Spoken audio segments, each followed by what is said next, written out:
As superintendent, Alberto Carvalho has led Miami-Dade County Public Schools to unprecedented heights, clinching an A rating from the Florida Department of Education for the district in June, with 0 F-rated schools in 2 consecutive years. But he almost wasn't in Miami to celebrate the achievement.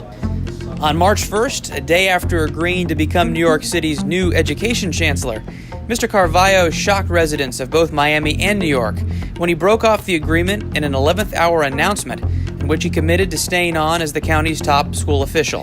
When people lined up at all levels, teachers, principals, kids, parents, business leaders, and said, stay, give us another chance. That really impacted me.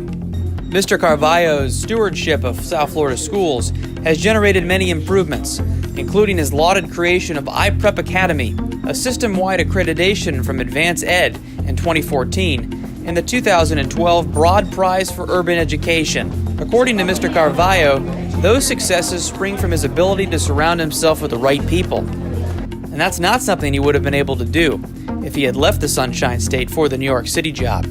The level of flexibility in terms of operations, in terms of hiring my own staff, particularly key staff members, would be significantly restricted in New York.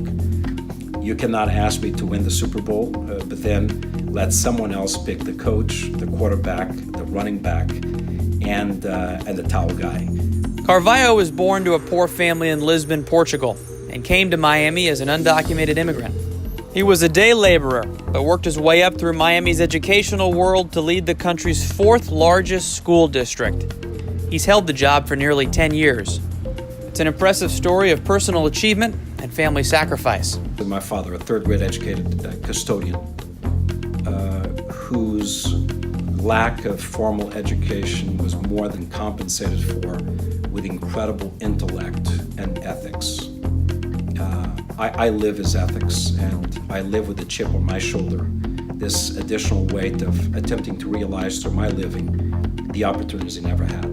But Mr. Carvalho is not resting on his past success. He has some bold new ideas that he thinks can take Miami's public schools to the next level. The way we build schools needs to radically be transformed into much more community-centric entities rather than big boxes that just warehouse kids.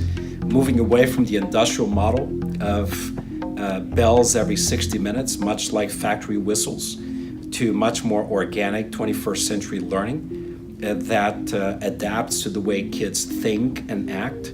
The right time to leave, often presents itself. You don't look for it. But I can tell you one thing. I did not go to New York to bail on Miami anytime soon. I am dedicated to this community. I love this community. And there is a clear understanding between this community and the work that we do in Miami-Dade that continues to, quite frankly, reinforce my belief that this is the right place, the right time to do God's work for kids.